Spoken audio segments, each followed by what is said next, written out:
Bismillahirrahmanirrahim. Assalamualaikum warahmatullahi wabarakatuh. Bagaimana kabarnya hari ini anak-anakku sekalian? Oke, makasih.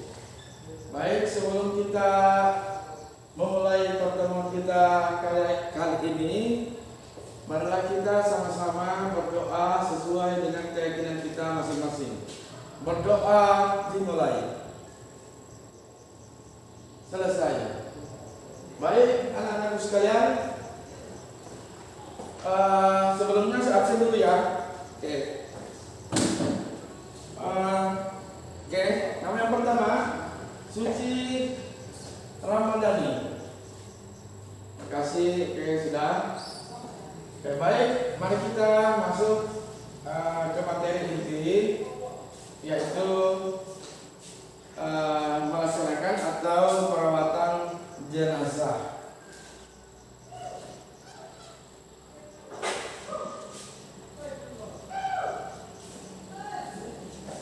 Adapun pengurusan jenazah itu yang perlu kita ketahui, yang pertama adalah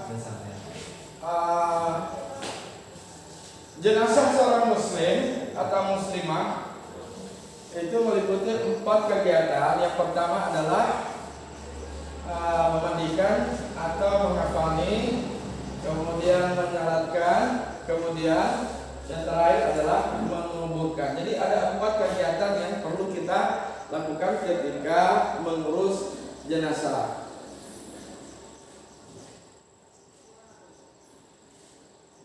Selanjutnya adalah masalah memandikan jenazah. Syarat-syarat yang jenazah yang dimandikan adalah tentunya satu, beragama Islam. Yang kedua adalah didapati tubuhnya walaupun hanya sebagian saja, mungkin karena terjadi pada jenazah yang biasanya mengalami kecelakaan. Jika ada lukanya dibersihkan terlebih dahulu jika memungkinkan. Memandikan jenazah, hal yang dipersiapkan antara lain itu adalah yang pertama adalah tempat tidur, air bersih, kemudian selanjutnya sabun mandi, kemudian pakai sarung tangan, sedikit kapas dan air kapur barus. Oke, selanjutnya tata cara memandikan jenazah. Satu, jenazah dimandikan di balai atau tempat lain yang memiliki standar, intinya terhindar dari terkena hujan. Sinar matahari tetap tidak terlihat kecuali orang-orang yang memandikan mahramnya.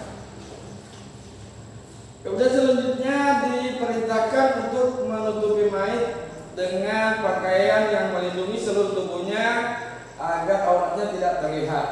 Kemudian yang ketiga, pihak yang memandikan memakai sarung tangan.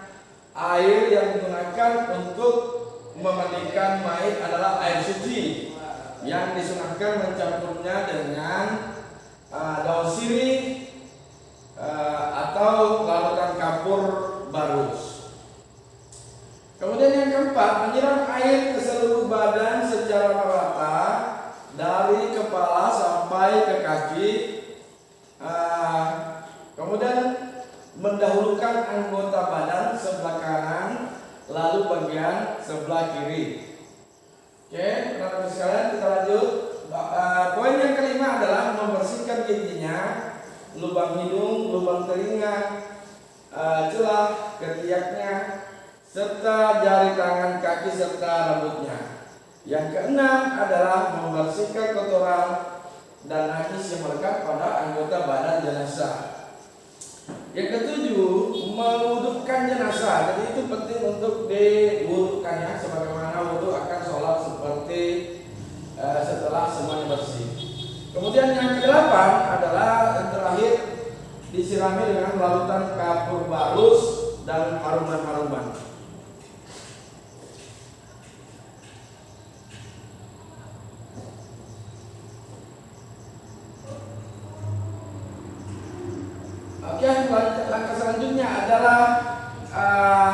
mengafani jenazah.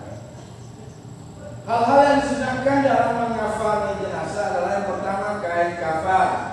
Yang digunakan hendaknya kain kafan yang bagus, bersih, menutupi seluruh tubuh jenazah. Yang kedua, kain kafan hendaknya berwarna putih. Yang ketiga, jumlah kain kafan untuk jenazah laki-laki hendaknya 3 lapis, sedangkan yang jenazah perempuan 5 lapis.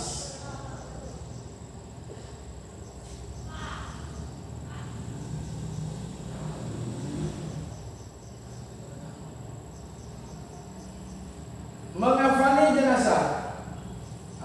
Kalau berbicara masalah ketentuan kain kafan jenazah perempuan itu terdiri dari 5 lembar kain, urutannya sebagai berikut. Yang pertama, lembar menutupi seluruh badan. Yang kedua, sebagai kerudung kepala. Yang ketiga, sebagai baju kurung.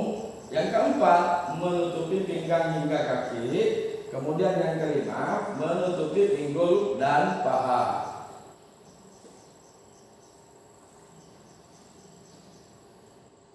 Kemudian materi selanjutnya adalah mensalatkan jenazah. Pihak yang paling utama mensalatkan jenazah adalah satu, orang yang diwasiatkan oleh si jenazah dengan syarat tidak fasik atau tidak ahli bid'ah. Yang kedua, ulama atau pemimpin terkemuka di tempat tinggal jenazah. Yang ketiga, orang tua si jenazah dan seterusnya ke atas. Kemudian yang keempat adalah anak si jenazah dan seterusnya ke bawah. Kemudian yang kelima, keluarga terdekat. Yang keenam, kaum muslim pada umumnya.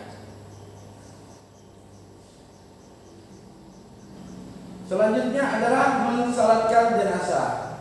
Sunat salat jenazah yang pertama adalah mengangkat tangan setiap kali takbir. Kedua, merendahkan suara, bacaan sir seperti bacaan pada sholat duhur atau asar.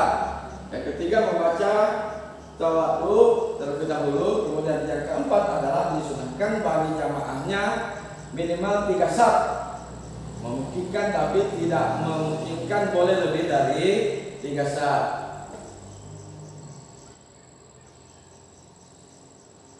Selanjutnya adalah menguburkan jenazah.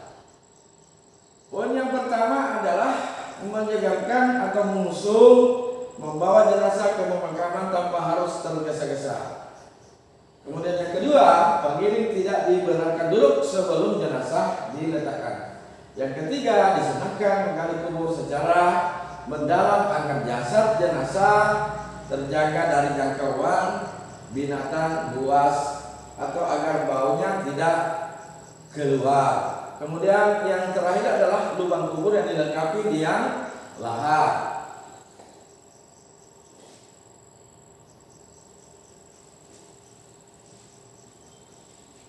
Kemudian tata cara menguburkannya.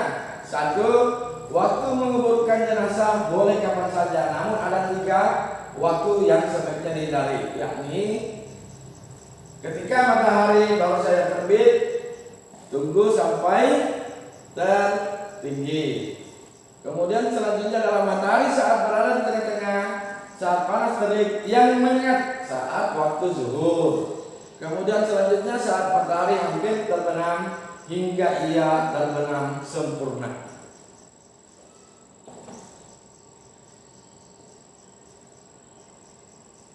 Selanjutnya adalah tata cara menguburkan jenazah.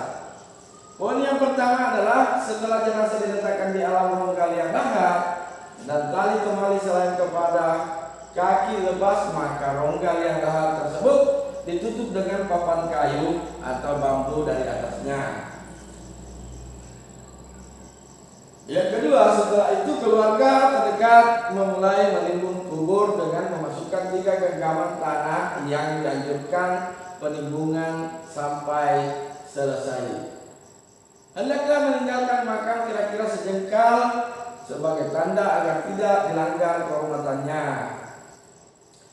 Selanjutnya kemudian ditaburi dengan bunga sebagai tanda sebuah makam air yang harum dan wangi. Kemudian yang terakhir, setelah selesai penguburan, diakhiri dengan doa yang isinya antara lain memohon ampunan, rahmat, keselamatan, dan keteguhan dalam menjawab beberapa pertanyaan dari malaikat Munkar dan Nakir.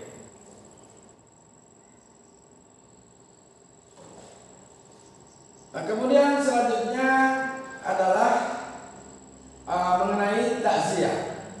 Takziah adalah menghibur, yaitu mengunjungi atau menghibur keluarga yang ditinggalkan sebelum jenazah dikuburkan atau dalam waktu 3 hari sesudahnya. Sebagai bagian dari kepedulian sosial dan ikhtisar mempererat tali persaudaraan, maka semestinya jika ada keluarga, tetangga, teman dan karib kerabat yang terkena musibah atau meninggal, kita meletakkan takziah.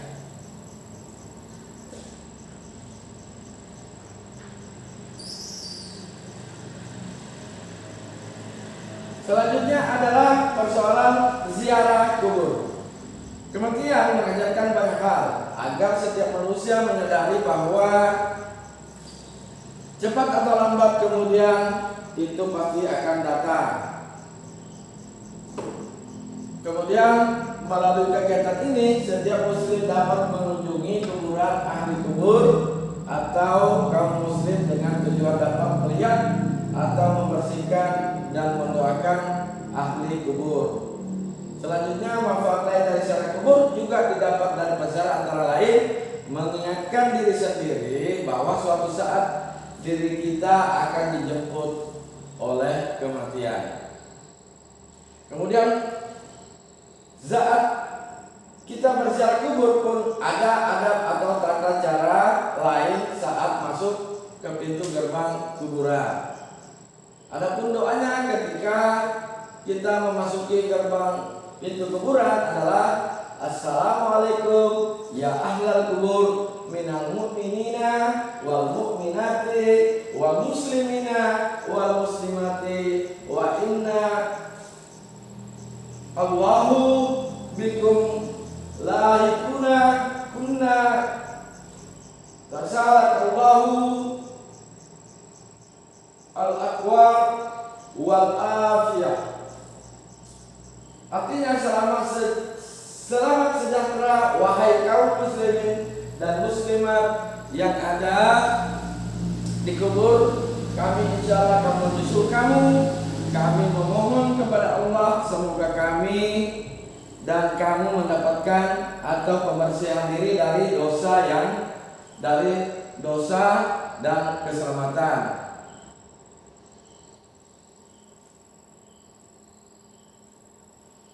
Oke, demikian pemaparan materi saya kali ini, dan lebih kurangnya mohon dimaafkan karena manusia itu tidak terlepas dari kesalahan dan itu adalah murni dari kekurangan saya, dan saya